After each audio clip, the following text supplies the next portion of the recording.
বাঘ এসে ওখানে মাথা তুলে ওখানে ও দাঁড়িয়েছিল। আমি যে মামার বাড়ির থেকে আসছিলাম, বাঘ আমাকে দেখেছিল। বাঘ ওনার উপরে এটা ঝাঁপ দিয়েছে। স্বামী এমনি পুরানো জঙ্গলও করতেন চিনি, ও ভয় না পেয়ে বাঘের উপরে ও যেয়ে পড়েছে, পড়ে বাঘ হাত দিয়ে ঠেলে দিয়েছে। নমস্কার বন্ধুরা, আমরা এই মুহূর্তে রয়েছি সুন্দরবন জঙ্গলের লাগোয়া একটি গ্রামে, জেমসপুর গ্রামে। এটি সুন্দরবন ছোট মোল্লাখালী কোস্টাল থানার অন্তর্গত। আমরা যে জায়গাতে বসে রয়েছি, আমার ঠিক পিছনেই রয়েছে নদী, নদীর ওপারেই সুন্দরবনের জঙ্গল। এই নদী পেরিয়ে একসময় কিন্তু নিয়মিতভাবে বাঘ লোকালয়ে চলে আসতো। আমরা এখন এমন একজন মানুষের সঙ্গে কথা বলতে চলেছি, সেরকম একটা সাংঘাতিক ঘটনা ঘটেছিল। ওনাদের বাড়িতে বাঘ চলে এসেছিল। তো সেদিনকে কি বিপদের সম্মুখীন হয়েছিলেন ওনারা, ওনার মুখ থেকে আমরা সরাসরি সেই ঘটনার কথা জেনে নেব।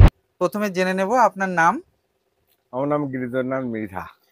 একটা ভয়ঙ্কর ঘটনা ঘটেছিল যে আপনাদের এই তো পাশেই সুন্দরবনের জঙ্গল, এখান থেকে বাঘ আপনাদের বাড়িতে চলে এসেছিল।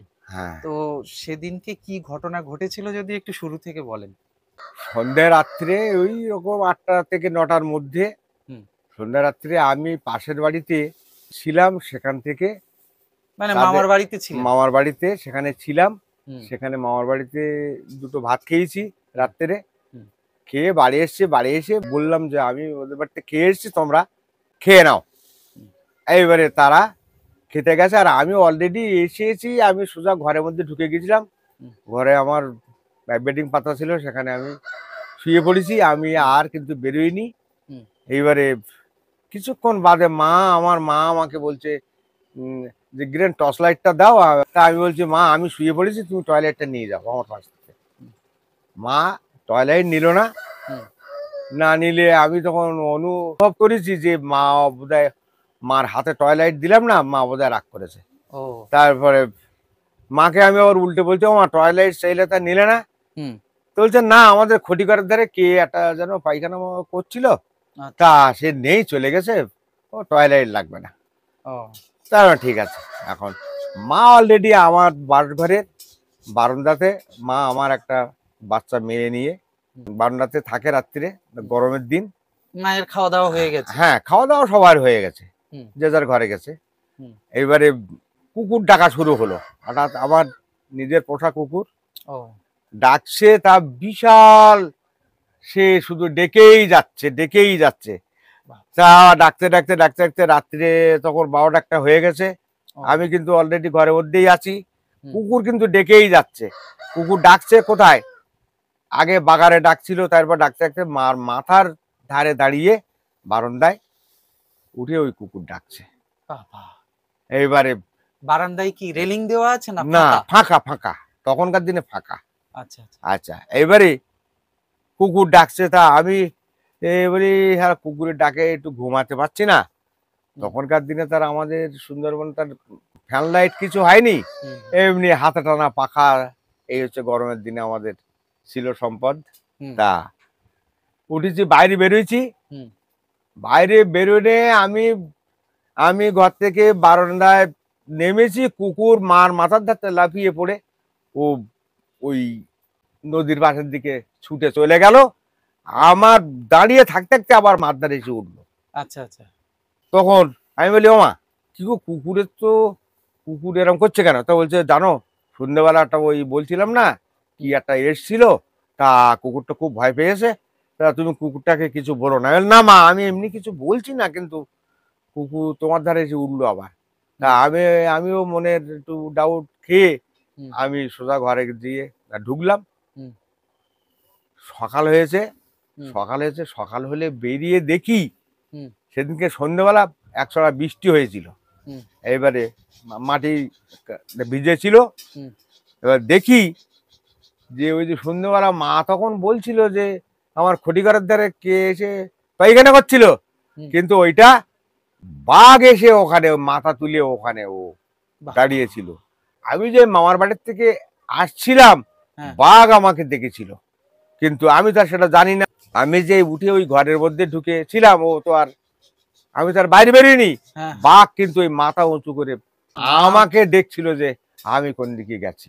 বাঘ অলরেডি আমার গোয়াল আছে, বা রাস্তার নিচে গোয়াল ছিল, গোয়ালে গরু, হুম গরুর ধারে পর্যন্ত এসছে, কিন্তু ওই কুকুর ডাকায় ও ও বিশাল ডিস্টার্ব হয়েছে, ও গরুকেও কিছু বলেনি। আচ্ছা, ওখান থেকে আচ্ছা। আবার উল্টে ফিরে নদীর চরে পড়ে ও ও ওখান থেকে আবার উল্টে নদী পার হয়ে মানে ফাঁকা বারান্দা, মানে তখন একদম একদম রেলিং ছিল না, কিচ্ছু ছিল না, ও অনায়াসেই একেবারে কোনো একটা একেবারে বিপদ ঘটাতে পারতো। একেবারে ইজি। বাবারে বাবা! তো এখন যেমন এই সব বারান্দা ফারান্দা সব হুম, বেড়া বুড়ি দেওয়া হয়েছে, হুম, হুম। কিন্তু তখনকার দিনে এইসব ছিল না। এখন তো আহ, খুব সুন্দরভাবে এই যে বারান্দায় রেলিং রয়েছে, হ্যাঁ, তখনকার দিনে সেই রেলিংটা এ- ছিল না। না, এই পাড়াতে তো মানিক গায়েনের বাড়িতে বাঘ এসেছিল। হ্যাঁ হ্যাঁ, ওনার স্ত্রীর ওপরে ও স্ত্রী আক্রমণ করেছিল। আক্রমণ করেছিল। সেই ঘটনাটা যদি একটু বলেন। বাঘ সন্ধ্যেবেলা পারে এসছে, ওরা জানে না, হুম, ওরা স্বামী স্ত্রী দুজন ভাত খেয়েছে হুম। রাত্রিতে, থালা নিয়ে পুকুরে যাচ্ছে ধোয়ার জন্যে।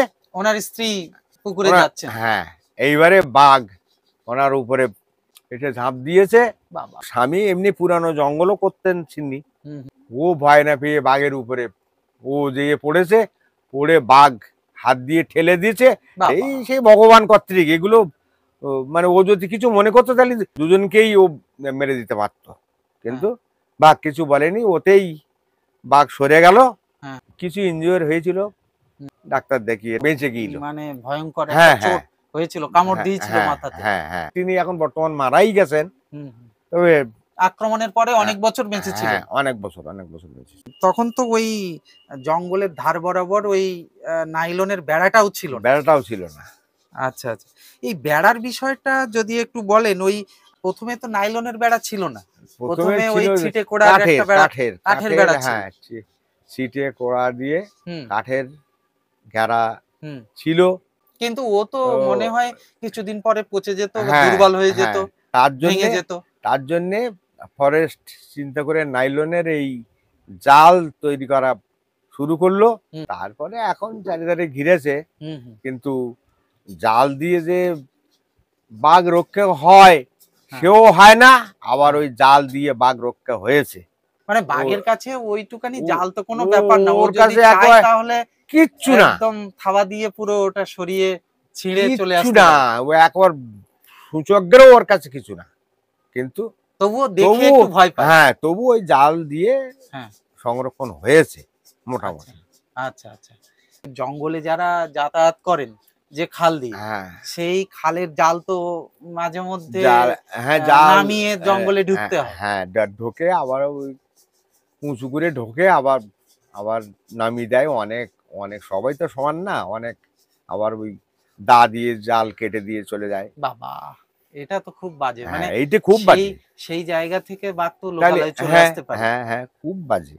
মোটামুটি ৫-৬ মাস আগে একবার এই জাল পেরিয়ে তো বাঘ চলে এসেছিল। হ্যাঁ হ্যাঁ মানে হ্যাঁ, তবে লোকালয়ে আসেনি। না, এইখানটা এই হ্যাঁ আপনার বাড়ির উল্টো দিকেই প্রায় হ্যাঁ ওখানটা চলে এসেছিল। হ্যাঁ, ফরেস্টে খবর দেওয়া হলে হুম, ওরা খাঁচা পাতে, আবার বাজি ফাজি ফুটিয়ে হুম। ওই জাল উঁচু করে দেয় এক জায়গায়, আচ্ছা, দিয়ে এক ধার দিয়ে চালা দিয়ে দিয়ে বাজি ফুটিয়ে আবার ঢুকিয়ে দেয় জালের মধ্যে। সেখান থেকে আবার জঙ্গলে ঢুকে গেছিল। হ্যাঁ আমরা ভিডিওটি এখানে শেষ করছি।